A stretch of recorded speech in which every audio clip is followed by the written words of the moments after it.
Welcome to Moments with Marianne. I'm so delighted we're spending this time here today. We have a phenomenal show coming right up with two very special guests. Our first guest today is Kathleen Bershad, and she's here to talk to us about her new book, The Wine Lover's Apprentice.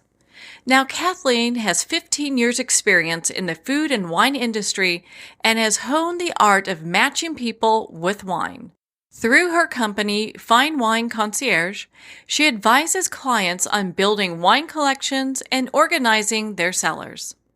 So let's welcome to the show, Kathleen. Thank you for having me, Marianne. Oh, what a pleasure it is to have you here, and what a fabulous book. My goodness. You have this great way of writing that people just can't get enough of. Well, thank you. That's what I was really going for with the book, to take this complex, sort of snobby subject of wine and make it just approachable and fun. Well, I'm glad that you said that, because we were talking just a little bit ago, and I have worked with wine snobs and people who they know their thing with wine. And so, it kind of lends me to I got this curiosity. It's like, what inspired you to write this book?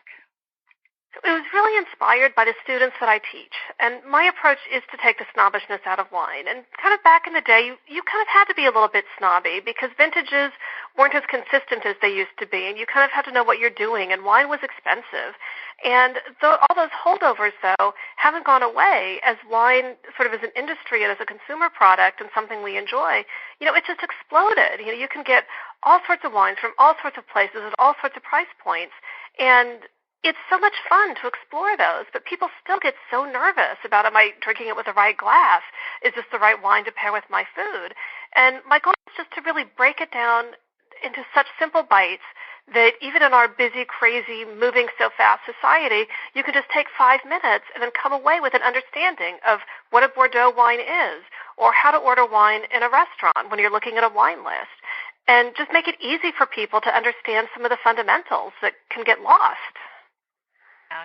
With all that, and and I know what you mean, because when I've had to go and buy a good bottle of wine as a gift, there's a lot to consider, and it's interesting. I would have people weigh in when I was working with the wine snobs. They'd weigh in and say, well, that year Napa was too wet or too dry or whatever the case is, so the vintage isn't quite right.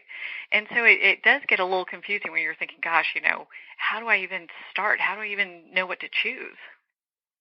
Well, for most of us, it really doesn't matter, because you're just buying something to have with dinner that night. Or, restaurant wine lists, as we all kind of know, you look at them, but they're not very deep on vintages. It's not like they have, except at the really high end, stuff is like, oh, you can pick the 2016 vintage or the 2014, and, which one was better. You really don't have those options a lot of the time. And again, most wine isn't meant to age in the way that these really high-end, expensive wines are that you have to worry about. And there's two different kinds of aging. There's wine that will keep. You don't have to drink it within a month or the bottle's going to go bad. Most wines will keep for anywhere from 2 to 5 or 6 or 7 years after that vintage date. But they're not aging in the sense of a wine that improves as you have it in the bottle. Because you know how, when you make chili or soup or something, and it tastes fine that day, but then you have it the next day and everything's kind of come together, and you're like, wow, this is amazing. It's kind of like that with those higher-end wines. If you age them in your cellar for a while, they improve over time. And that's great for the people who do that. But for most of us and for most wines, that just doesn't happen. So you really just don't have to be, for those reasons, as concerned with the vintage. Just go in and get what you like, and don't freak out about, oh, well, was it warmer that year or cooler that year or whatever. Thank you. You just took a huge weight off, because I still think about that when I go to get a bottle of wine as a gift for somebody. So, but you make it so easy for people to go, gosh, I can really dive into this and kind of get a sense for what I'm doing and enjoy it. Exactly. And so many people don't know where to start. And even sometimes I'll try to be looking something up in a wine book, and I'm like, well, you're just not really telling me what I want to know. And there's so much enthusiasm. That's one of the things I love about this business. People love wine, and they're enthusiastic whether they make it or they sell it or they drink it or whatever. And it's really fun, but you can get bogged down in these details that, oh my gosh, this was picked by a left-hander at 10:23 on a dewy morning. And it's like most people are like, how do you know that? and that's what makes it kind of intimidating. So and just say, okay, listen, you're drinking a Chianti. Chianti is a region in Tuscany in Italy. The grape in Chianti is Sangiovese. And I know it's not framed quite that starkly, but that's really what I aim to do, that you can just in 3 or 4 sentences say, oh, that's what Chianti is. And then there's a couple paragraphs that tell you what to expect in terms of the flavors or from the different parts of Chianti, what the wines will taste like and the differences between. So in 5 minutes, you're going to be like, okay, I'm down with all that. That makes sense. And you're not getting bogged down in details like soil or climate or this vintage or that. It's a basic, here's the facts, ma'am, kind of thing. Well, and is that what you mean by, kind of get your wine geek on? You talk about that in your book, and I love that terminology because it makes it kind of fun. Well, it does, and people want to know this. I had a friend, we were at dinner one night, and she kind of leans over very furtively and slides her wine glass towards me. And she goes, this is the kind of wine that I always want to drink. How do I describe it? And, I took a little sip, and I gave her a few keywords, and now she has that confidence to say when she's at a restaurant, give me a Chardonnay that's big and oaky and rich. And then she's really happy because she has that terminology. And that's really what the book intends to give to people are those tools to understand what they like, how to describe it, and when they're looking at a bottle or a list of wines in a restaurant, to say, oh, this wine is going to be fruitier or earthier or very full and rich or very sort of lean and minerally. And to give people kind of those sort of cheat sheets so that you can make a really good guess of what you're getting in that bottle and not just sort of blindly, oh, am I going to like this or not? Mm-hmm. Well, and you touched on this a little bit earlier, and I'd love for you to expand on this. How does chemistry and color of the wine and costs all come into the factoring point of what's a good wine to have? Oh my gosh, there is such a complex interplay with what goes on in making a wine because at the very basic, you're basically pressing the juice out of the grape and throwing some yeast in there to allow this fermentation process to take place, which results in wine. And at the very basic, that's exactly what happens. But there are so many things that go into it, whether the grapes are harvested mechanically or by hand, what kind of tools are being used to sort the grapes, what are you using to age the wine? Is it stainless steel? Is it oak? Is it new oak? Is it used oak? Are they big oak barrels? Are they small? All of these factors go into the flavors and the cost of the wine. So one bottle that's $7 maybe was mechanically harvested, put together, over the course of a year maybe, with a little bit of aging, maybe not oak barrels, but maybe wood chips or staves, which are less expensive ways to get oak qualities and characteristics into your wine. And that's what makes it less expensive versus a wine where it was hand-picked, where they hand-sorted through the grapes to get out the little stems and all the other little detritus.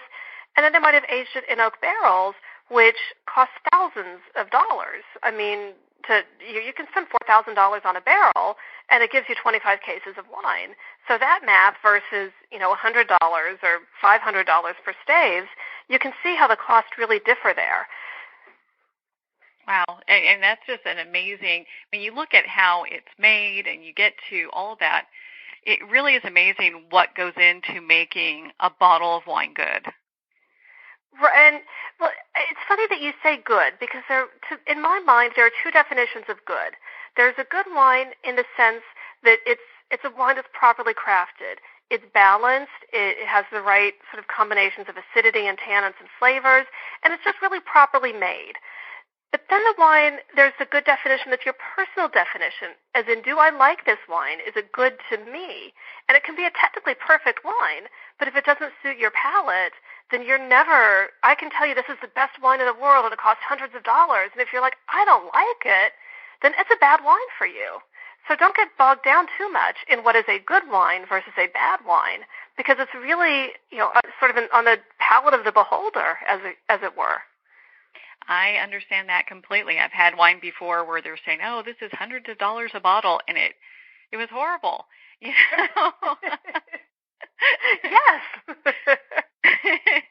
least in my opinion, I was like, wow, I can't really palate this. But, it's interesting. So when we talk about, what we like and what we don't like, so what are people tasting when they taste wine? That's a great, great question. And this goes back to what I was saying about learning the sort of the key differentials between different kinds of wine. So what you're tasting when you taste wine, the broadest and easiest to understand differential is New World versus Old World. And Old World wines are pretty much Europe, Italy, Spain, France, whatnot. And New World wines is kind of everywhere else. So it's California, it's Oregon, it's Chile, it's Argentina, it's Australia, everywhere else in the world. And the key difference is Old World wines tend to be less fruity. You get more earthy flavors, maybe more floral flavors. Often they're sort of a little bit leaner and more minerally. Whereas New World wines tend to be larger, more exuberant, a lot of big fruit flavors going on. And that's just a really basic dichotomy within wines. You also can look at cool climate versus warm climate, and that requires maybe a little bit more technical detail, but you can also kind of figure, Argentina's cooler climate because they have a lot of mountains, and Australia's warmer climate because, it's Australia and it's always warm there. And cool climate wines sort of tend to follow more of the Old World. They tend to be a little bit leaner in style, less exuberantly fruity, more minerally, more of those other flavors. And again, the warm climates tend to be the rounder, robust, higher in alcohol kinds of wines.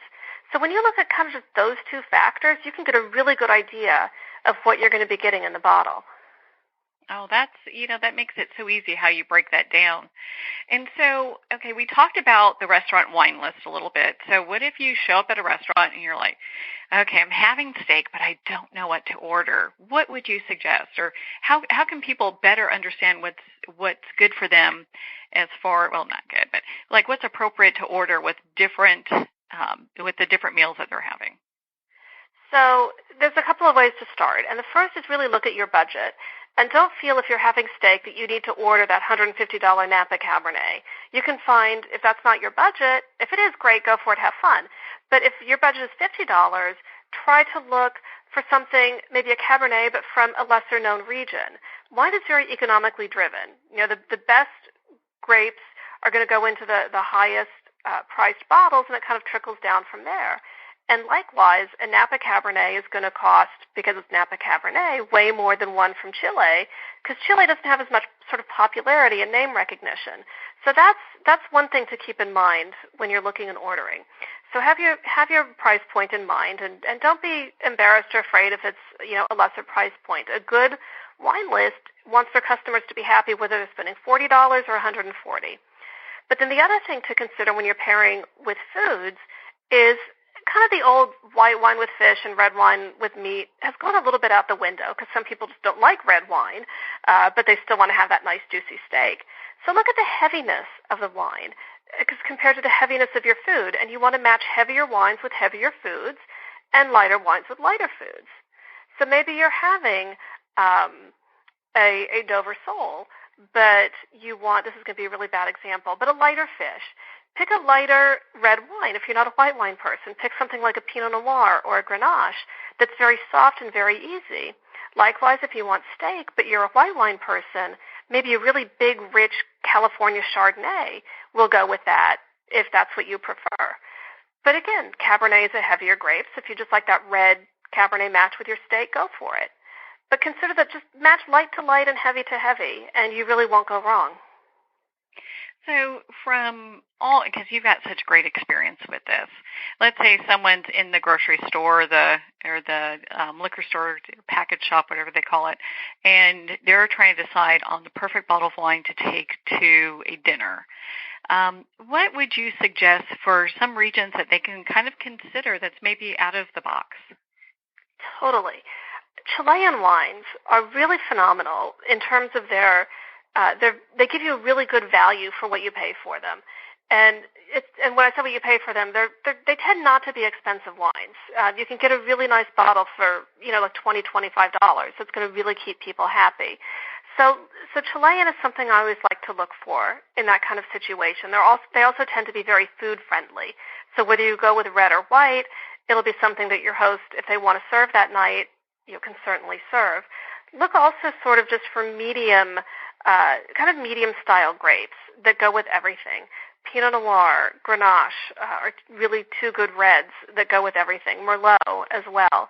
Or if you're looking for white wine, something that's very gentle, a Pinot Bianco, maybe a Chablis, a Chardonnay that's from France's Burgundy region. Those are two really good ones as well to look into when you're just going to someone's house and bringing a nice gift. Oh, I think that's fabulous because there's so many different regions that are producing wine that people haven't really, maybe they haven't heard of or they're not really considering. Well, that's really a great way to get a value in the wine. It goes sort of back to that economics. If it's not as well known, you're probably going to get better quality for a lesser price than, with these big budget wines that are really well known. Because they're well known, they can charge more. And I'm not saying by any means that they're bad wines or you shouldn't buy them, but if you're looking for a value sweet spot, you're not going to get it with those. So look for the unusual region. If the Malbec from Argentina, the wine from Chile, the Pinot Noir from Australia is going to be a much better value than a Shiraz. Again, the Shiraz is amazing, but if you're just looking for something a little different or that you're willing to try, that's the kind of thing to look for, either the unusual grape or a grape that's not as popular from a given region. Well, and I felt that your book was so well done because it has listed the different regions that people can kind of get more familiar. Like if I want to look at a wine from Chile, then, hey, you've got a whole section on that. So it really helps. Well, and it's broken down in what I call sort of Twitter-sized bites. There's, just that first sentence on what do you need to know about this region? Are these value wines? Is this all about bubbly? Is this a region where if you want rosé, find one from here? And it just gives you that one sentence to encapsulate what that area does best. And then I talk about the grapes, not in any detail, but just these are the key grapes that grow there. These are the best ones. And then you've got usually a paragraph or two, sometimes longer for some of the regions, that just tell you what to look for.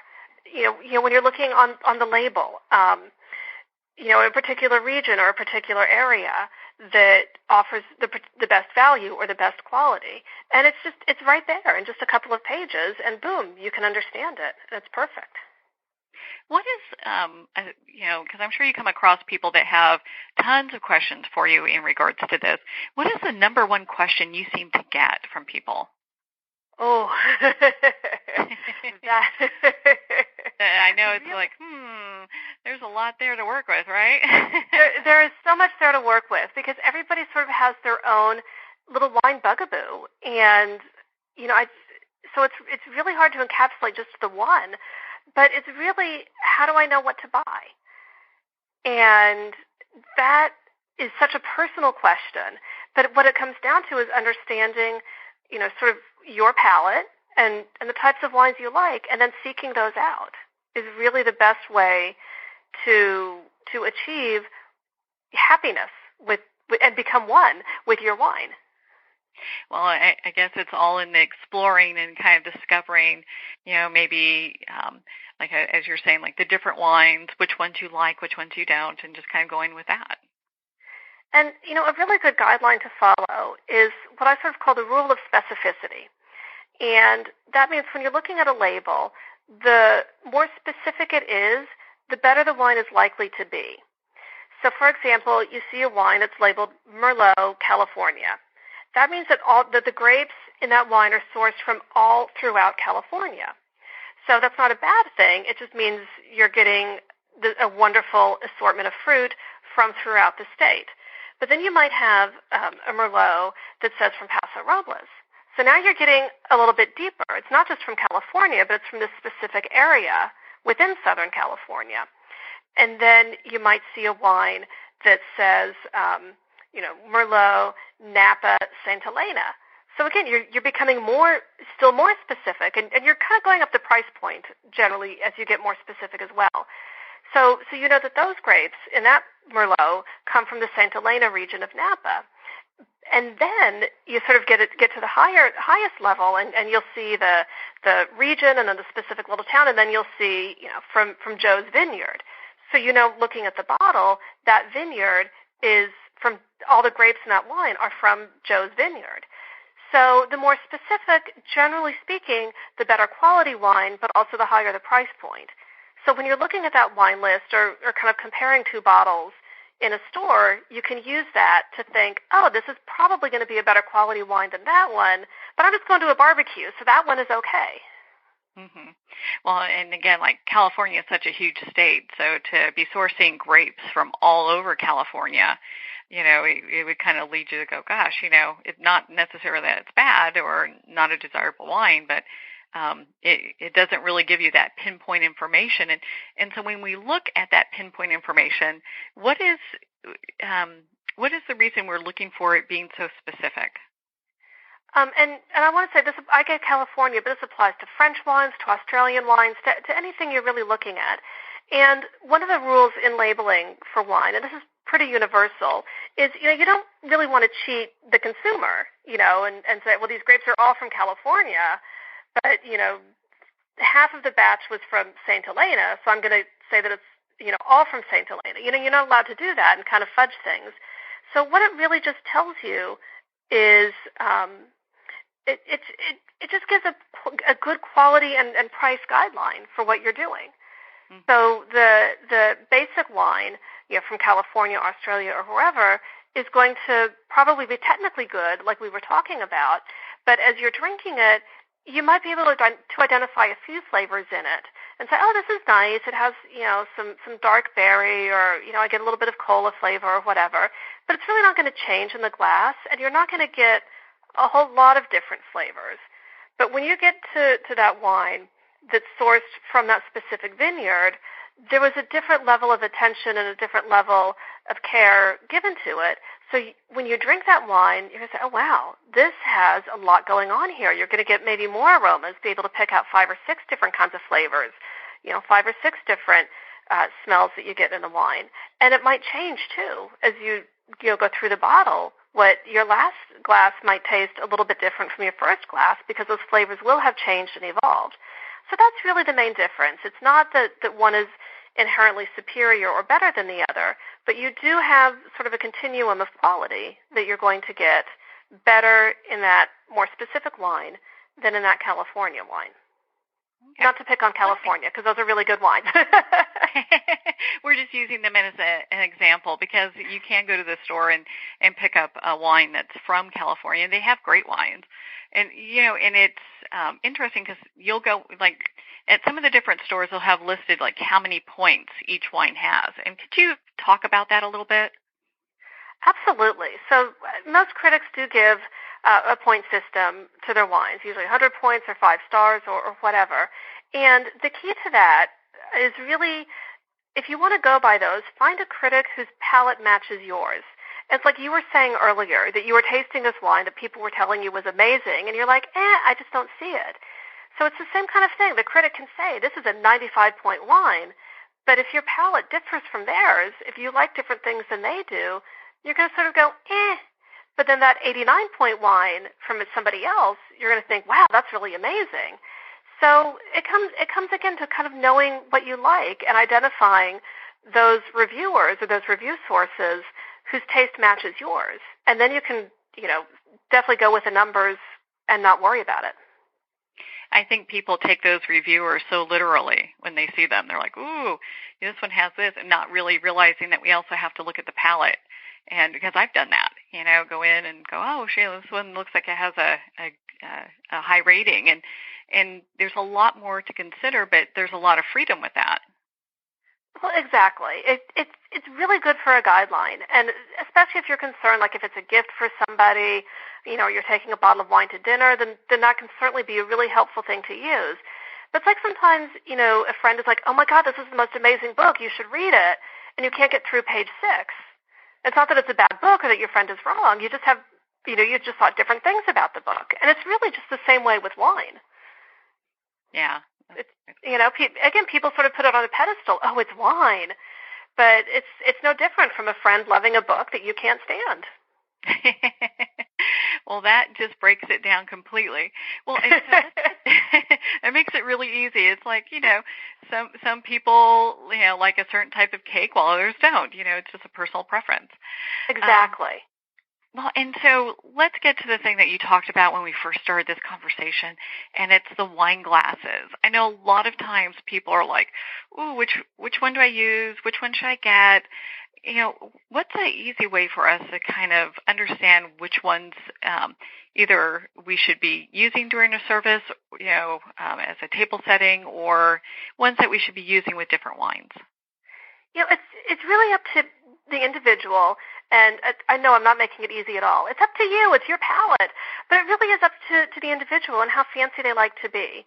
So wine glasses are different shaped for a reason. The big red wine glasses are designed that way to sort of move the aromas to sort of funnel them to your nose in a certain way. And that's why the red wine glasses are much bigger than the white wine glasses. It's just a difference in aromatics between the wines.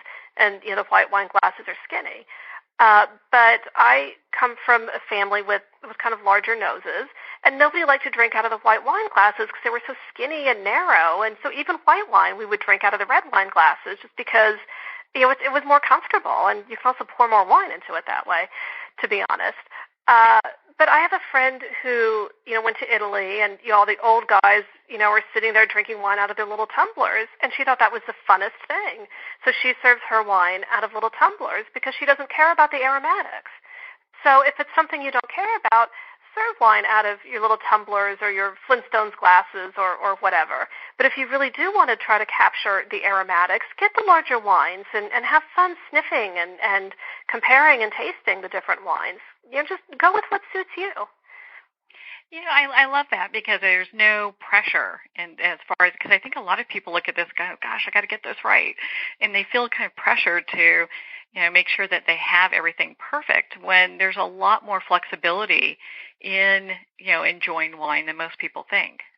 That's true, and the glassware companies don't always help because, you have the Cabernet Merlot glass, and then you have the Zinfandel glass, and then you have the Pinot Noir glass, and you're kind of like, do I really need a glass just for my Zinfandel? And, no. If you want to geek out and you have a lot of space and a big budget, then great, go for it and buy glasses for each one. But if you just want to have one all-purpose wine glass, it's for your reds, your whites, or even your bubblies, then go for it.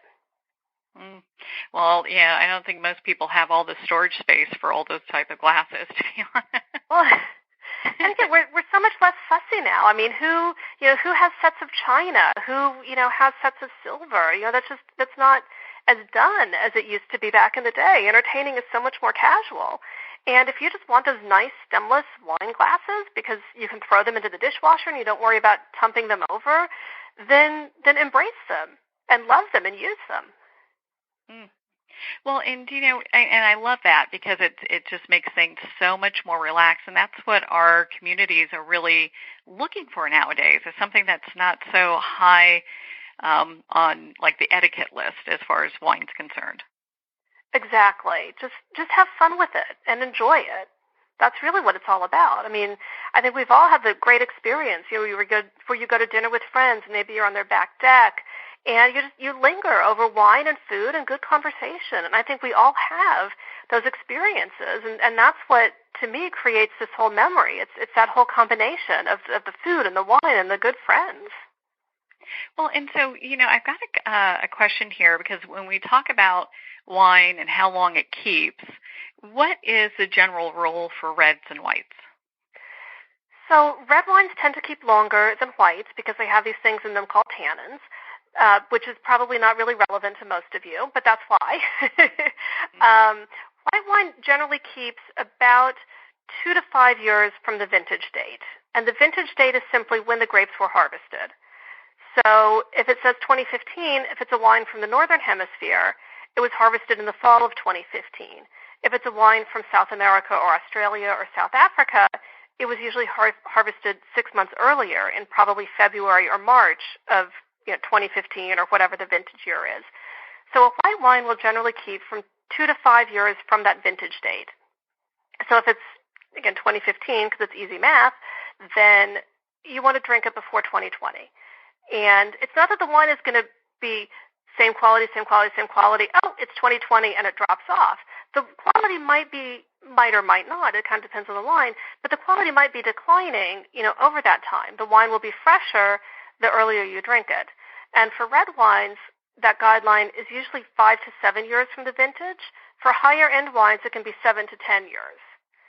And this is for most of the wines that people buy. Again, if you're a collector, if you buy these, these cult wines, these high-end wines, these wines that cost $200 a bottle, that's kind of a different ballgame.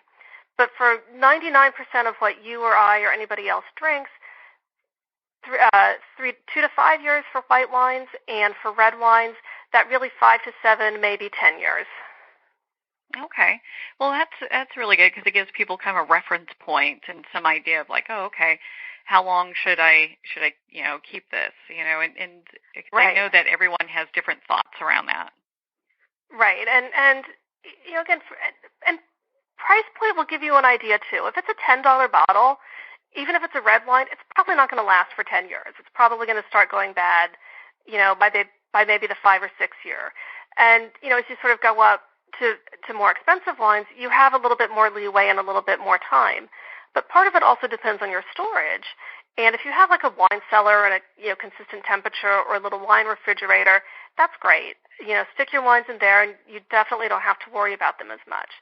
But if you don't have that kind of stuff, avoid storing the wines, in sunshine, in a really hot area, near anything that might smell. Like you don't want to store the wine in your laundry room, for example, because the smell of the laundry detergent can potentially seep into the wine, and that's going to be a really big shock when you finally drink it.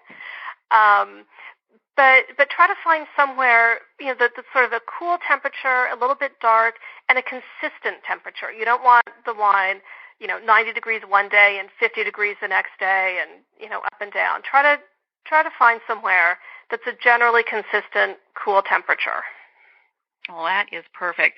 Well, gosh, we can talk on this topic for such a long time. Your book is such a great resource, The Wine Lover's Apprentice. Kathleen, where can people connect with you and be part of your community? So you can find me on the web at finewineconcierge.com. I'm also on Twitter as Wine Concierge, and you can find me on Instagram and Facebook as well. Oh, perfect. Well, Kathleen, thank you so much for taking the time to be on the show with us here today. Oh, thank you for having me, Marianne. I had so much fun talking with you. Thank you, Kathleen. It's been such a pleasure to spend this time with you, and of course to talk about your new book, The Wine Lover's Apprentice. Well, we are going to pause here for a quick break. You've been listening to Moments with Marianne. We'll be right back after these messages.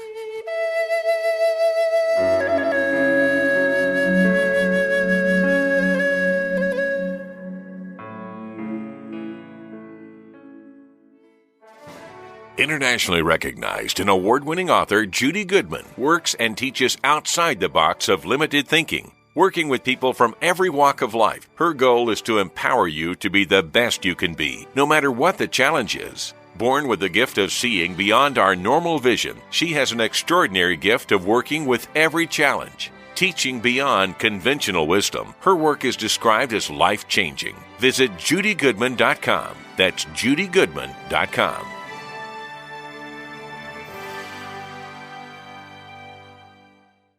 There comes a moment when you realize you're somewhere special, when you discover that each beautiful creature that you see has been rescued from a life of absolute horror and brought to this incredibly free place. Here's where their lives were forever changed and where yours will as well. Discover over 500 tigers, bears, and lions at the brand new visitor center at the Wild Animal Sanctuary just outside Denver. For more information, visit wildanimalsanctuary.org. Discover true freedom at the Wild Animal Sanctuary.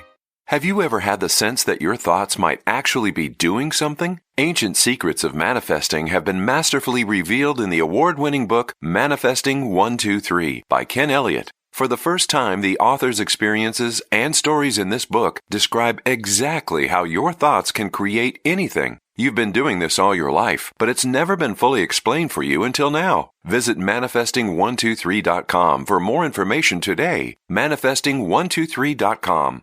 There are nearly 2 million Americans living with amputation. Many live right here in San Antonio. Becoming an amputee can be scary, frustrating, isolating, but there's no reason to feel alone. The San Antonio Amputee Foundation is here to help support you and guide you toward resources such as home and car modifications and even prosthetic limbs. For more information or to make a donation, visit saamputee.org. We'll help you live a full, active life, one step at a time. San Antonio Amputee Foundation, healing limbs, hearts, and souls.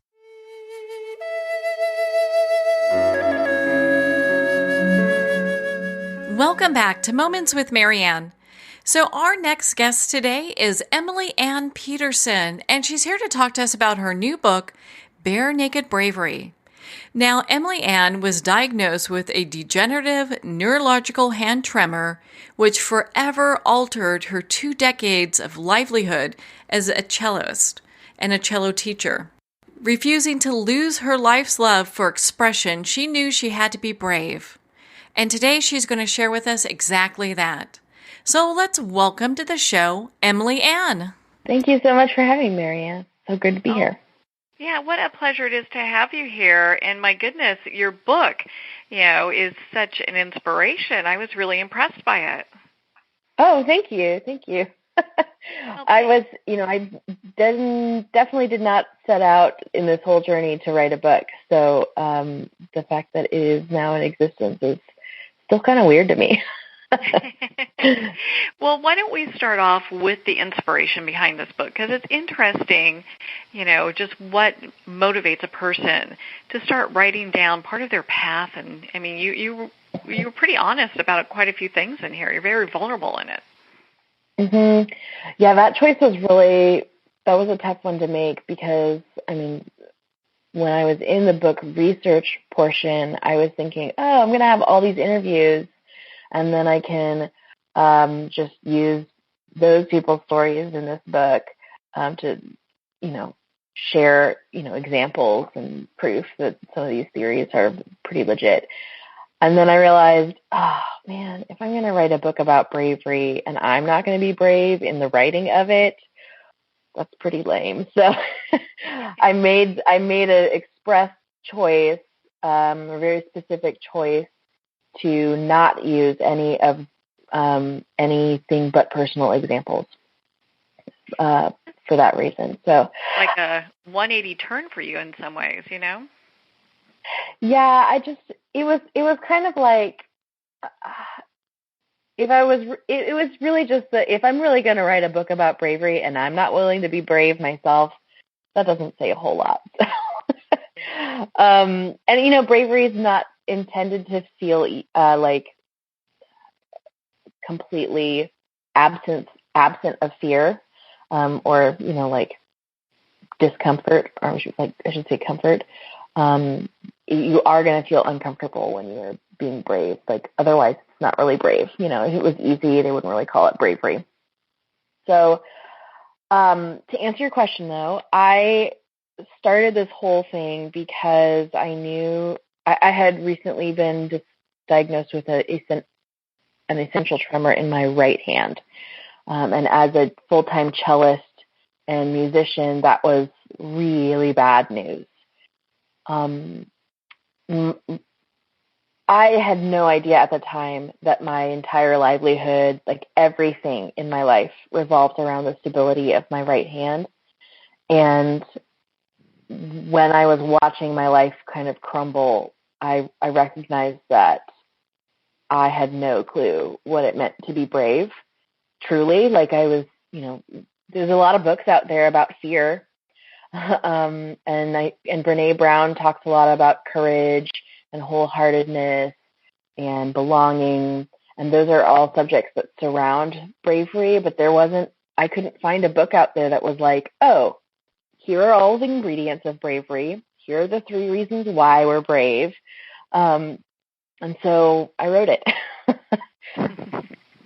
And you got that all together. Well, and I think from your unique perspective, because when you look at being someone who was in music and then you're noticing something that is going to impact your music career, it's like, gosh, what do I do?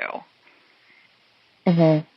And I'm not the only person that's gone through a situation like that, like, cancer diagnoses, or that your husband comes home and wants a divorce, or, a child dies in a tragic car accident and completely changes your life. And a lot of times when we are faced with our truest version of bravery, we never asked for it. We never asked for the situations that brought us to that point. And when I was doing the research for this book, everyone's reactions to those situations were just, I had to. Like, it was the only choice. I had to do this thing. I had to take the next step. I wasn't being brave. I was scared the entire time. But it really points to the subjectivity of bravery, and that, sometimes when you're witnessing what you think is bravery, the person who is doing the feat of bravery may not think that it's brave at all. Yeah. Yeah. Well, I mean, I applaud you, because it does take a lot because a lot of people get stuck in, victim mode, or it's easy to get depressed when you have something suddenly happen, or something that does happen. You're like, gosh, how am I going to deal with this? And to be able to look at it and, kind of go, okay, I need to investigate what it means to be brave and walk through it. I have to really applaud you for that, because it's not always easy. Thank you. Yeah, I mean, one of the things I recognized in doing the research and interviews for all of these, for this book, I had over 100 conversations with various people who I thought were brave and who were nominated to be interviewed. And everyone, they all pointed back to this fact that they didn't just wake up brave. They were brave, or they were able to do the feat of bravery, or that brave situation, go through that brave season, because they had gone through previous difficulties. And, the reason why I was able to kind of go, oh my gosh, a life-altering, career-halting diagnosis, I know what I'll do. Like, it wasn't that crystal clear. First of all, there was a lot of temper tantrums and emotional moments, and it was a long journey, of course. But I definitely point back to the fact that I am an eating disorder survivor, and I went through recovery, and I did that hard work, and it took almost a decade. And because of going through that experience, I was able to go through this experience of this hand diagnosis and be able to kind of like just do a backflip, no problem, And I think that's what happens when we see our heroes out there doing really big, massive feats of bravery. They're able to do those big feats of bravery because they practiced it and they failed previously. And, what we're seeing as heroes is just the very tip of the iceberg of what brought them to that moment. So it's really encouraging, to look at your heroes and say, wow, you did something so big and so bold and so awesome. I now know that bravery is not that big a deal and that I too can get to that point. But it does take, some elbow grease and a lot of time and effort and, yeah. Yeah, it's a lot of determination, because you're so right. I mean, when people go through tough times, there's a lot of falling down with that, and it's all about getting yourself back up and keep going. Right. And the resilience required to be brave on a everyday, daily basis. I kind of acknowledged that I had my favorite tools for building bravery. And I listed 4 of them in the back of in the part 3 of my book. And I just realized that there were these small little tools or small little daily things that you can do that are that nurture the bravery in your life and that nurture that kind of resilience that we're all kind of striving for in our moments of need. Now, I'm so glad you touched on that, because in your book you do talk about the cycle of creativity and courage. So can you expand on that a little bit more for our audience? Sure. Well, it's a cycle. It is, you can't have one without the other, because whenever you are doing something courageous, you're kind of breaking the norm. You have to think outside the box. You have to do something different, basically. Creativity is not necessarily doing something completely original without any, because that doesn't exist. There is nothing that is completely original. It's always a variation on a previous version, or you're taking someone else's idea and adding onto it, that kind of thing.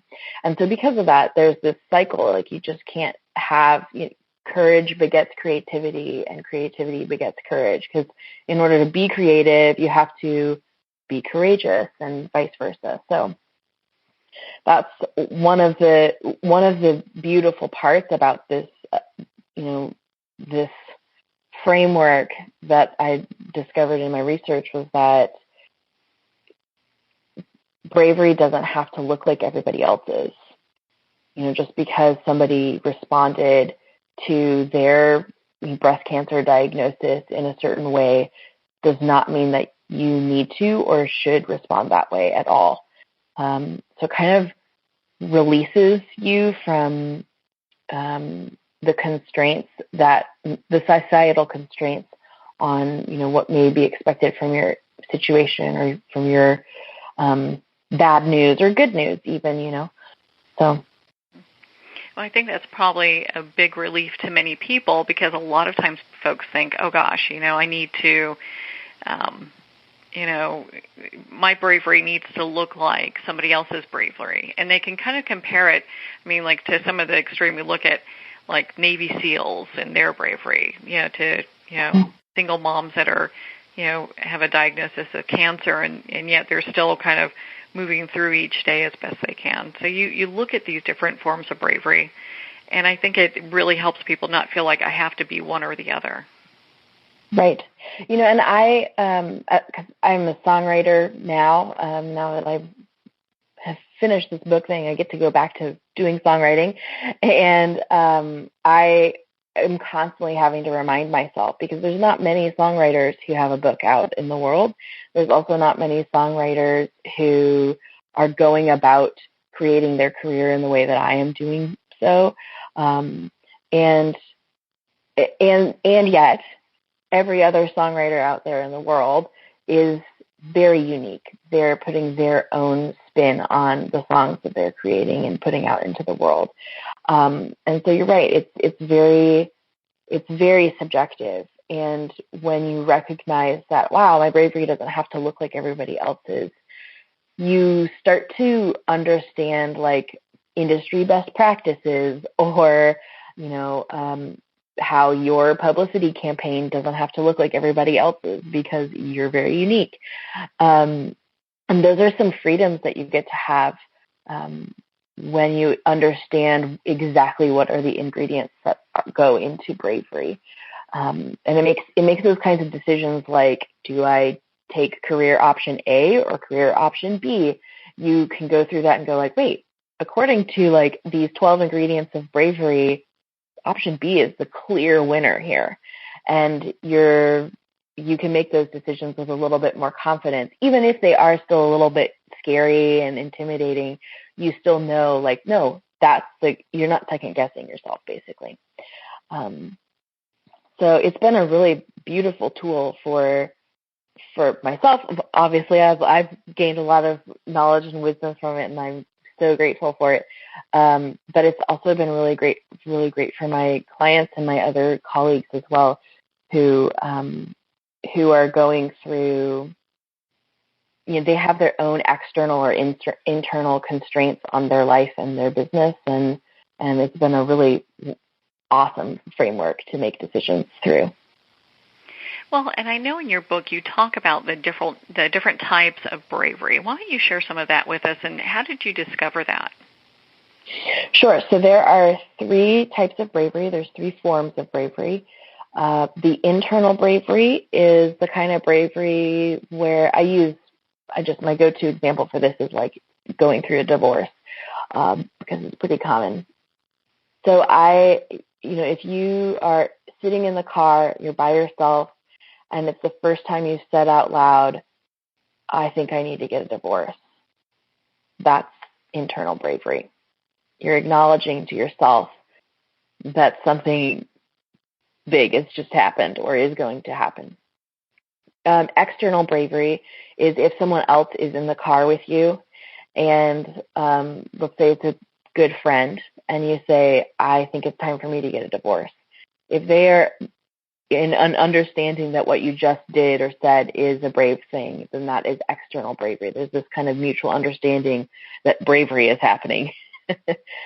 The external bravery bit is really great because let's say if you don't think it's a brave thing to go, oh my gosh, I think I needed to get a divorce.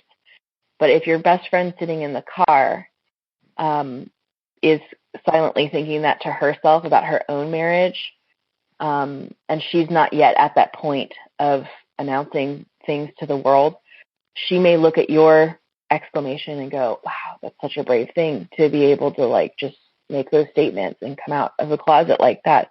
That's so amazing.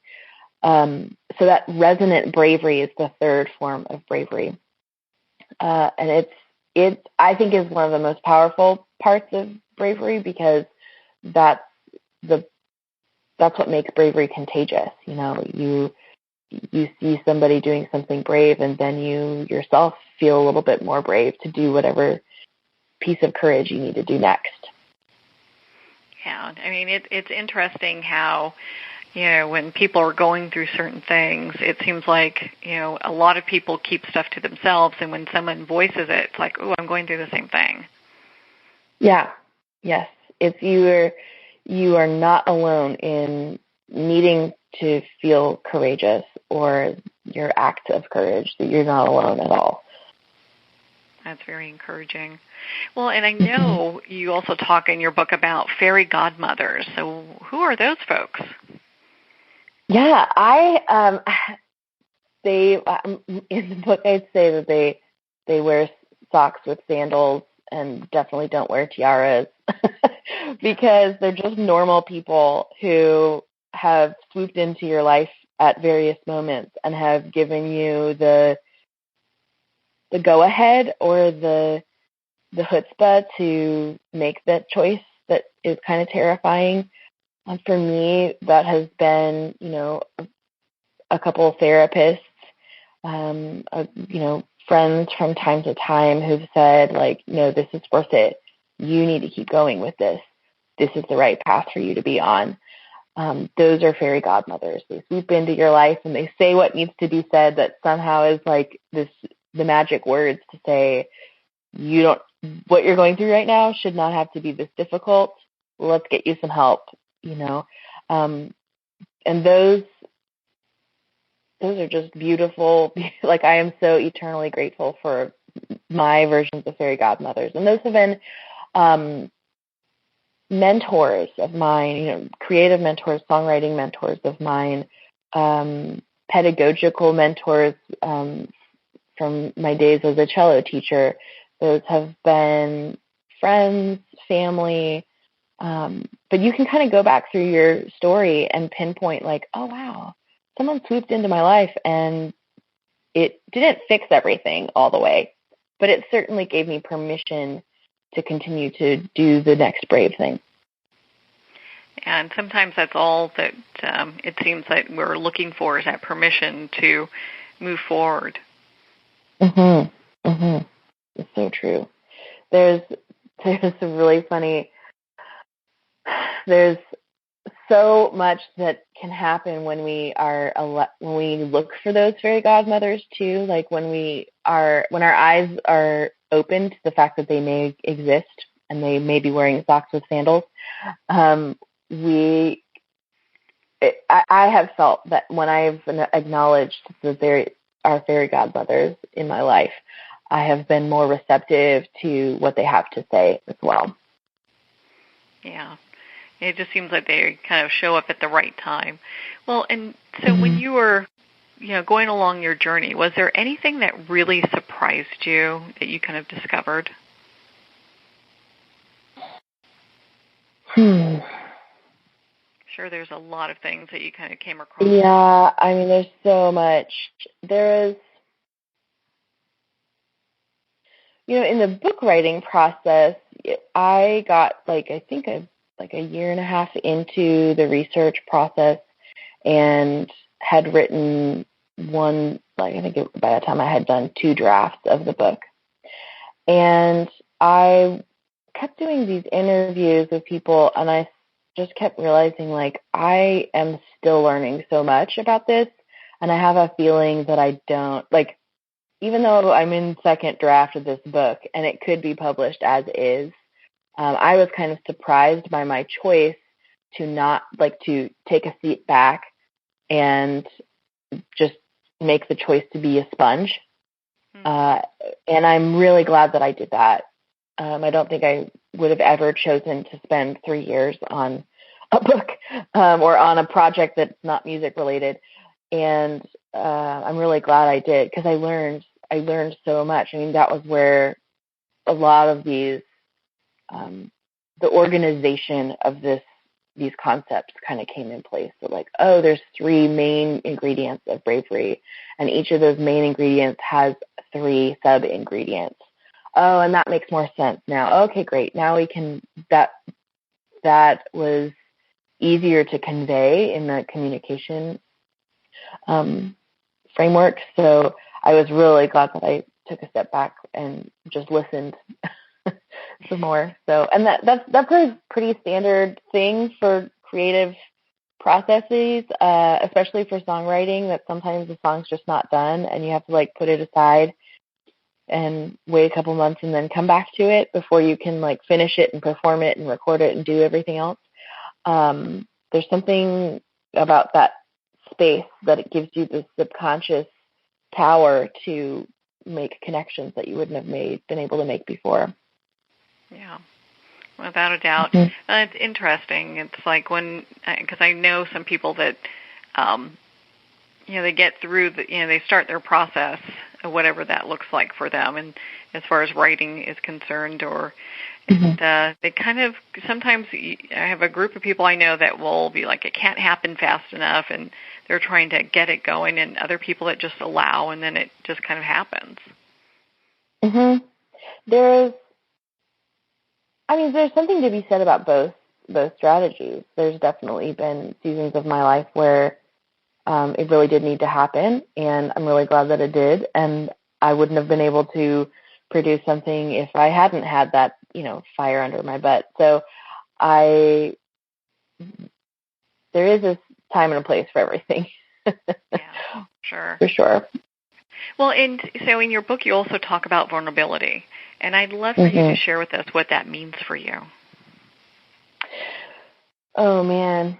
Well, vulnerability involves revealing something that has previously been hidden.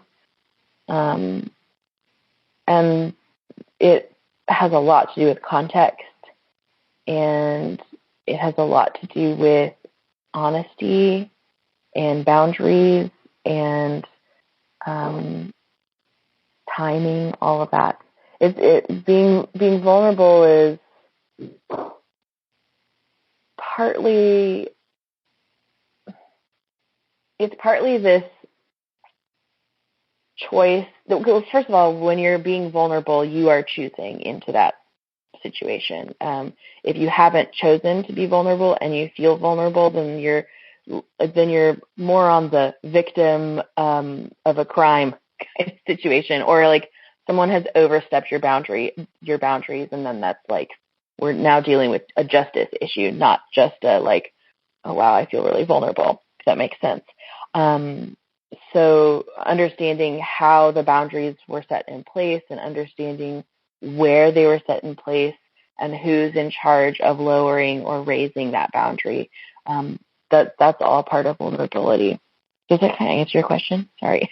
Yeah, no, it sure does. I mean, I know in your book you talk about it, there's like an equation to it as well. It's like risk and context and honesty and how all that comes together to equal vulnerability. And I find that pretty fascinating.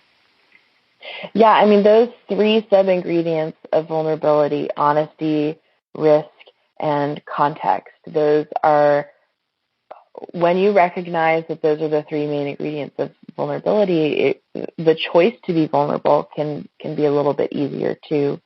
One of the metaphors that I use to describe context is that, like, since my book is called Bare Naked Bravery, we'll use this metaphor. If you are going to be naked, if you are naked in public at the grocery store, the context of the grocery store makes that vulnerability likely that you will get rejected and or arrested. If you are naked in your neighborhood, that's maybe a little more appropriate, but still the context is not quite right, If you are naked in your house, that's better, But at certain points, walking around your house totally nude with guests over may not be the most appropriate thing. So there's that other context. But if you're in your bedroom or you're with an intimate partner, then being naked with them is more appropriate. But what if you're on a first date? That, so those contexts of that vulnerability really can define what is appropriate and what is not appropriate when it comes to the choice to be vulnerable or not. Yeah, I mean, you do hear of people that go on first dates and maybe they, share all of their past life, their life with a person that they don't even know. So, there are times where you want to really kind of keep things a little bit closer to the cuff until you get to know somebody. Yeah. Well, and then, you get people who are also addicted to feeling vulnerable. And that happens a lot in the dating world because usually those first 3 dates are when you're just like, here I am, you are interested in me, I'm interested in you, I'm going to tell you everything about me.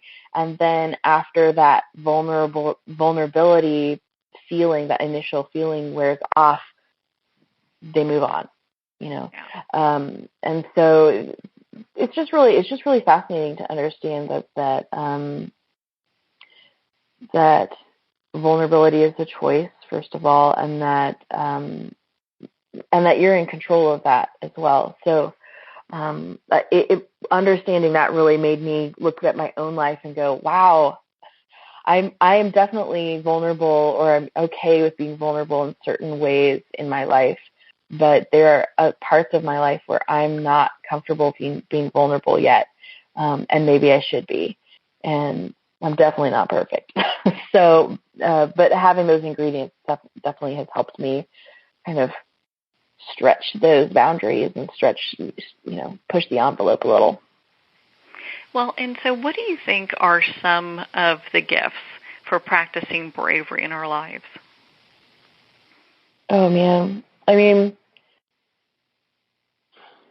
I think a lot of us are driven by a need to feel connected or numb.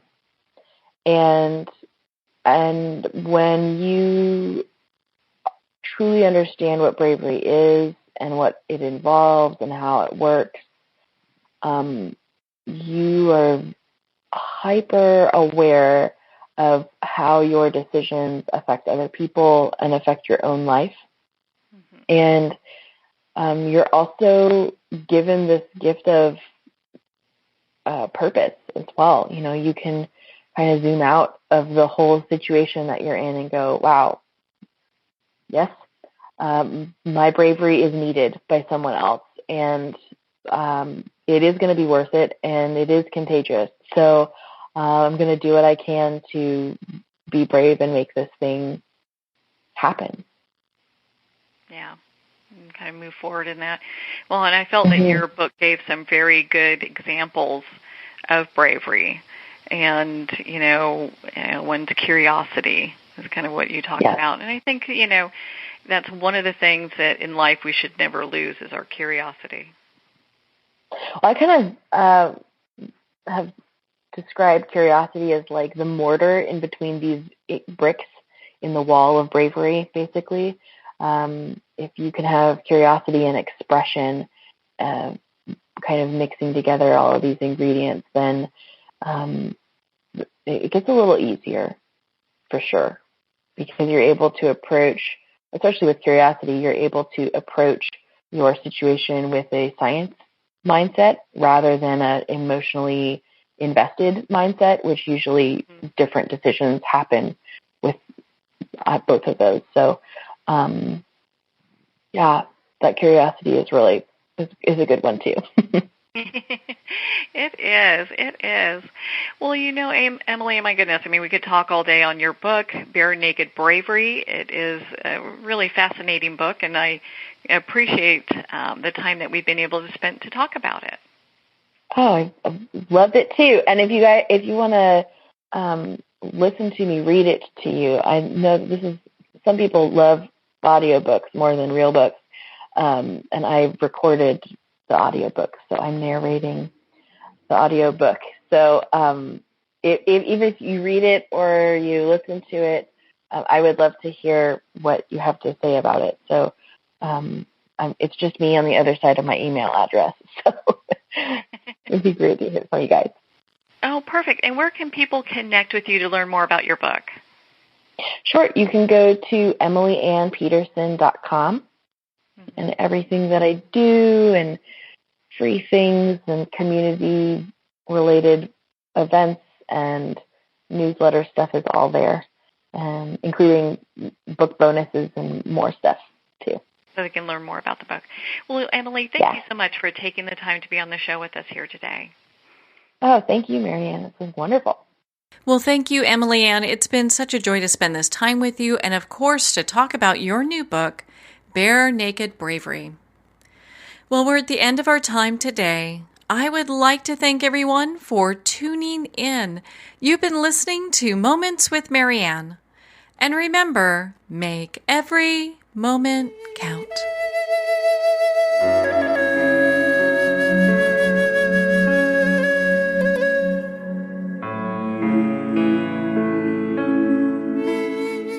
In a single moment, your life can change. Moments with Marianne is a transformative hour that covers an endless array of topics with the best of the best. Her guests are leaders in their fields, ranging from inspirational authors, top industry leaders, and business and spiritual entrepreneurs. Each guest is gifted and a true visionary. A recognized leader in her own work, and while teaching others to develop, refocus, and grow, Marianne will bring the best guest and sometimes a special surprise. Don't miss this. You never know just which moment will change your life forever. Moments with Marianne airs every Thursday, Friday, and Sunday at 8 p.m. Eastern, 6 p.m. Mountain Time. Make sure to tune in and visit momentswithmarianne.com for more information.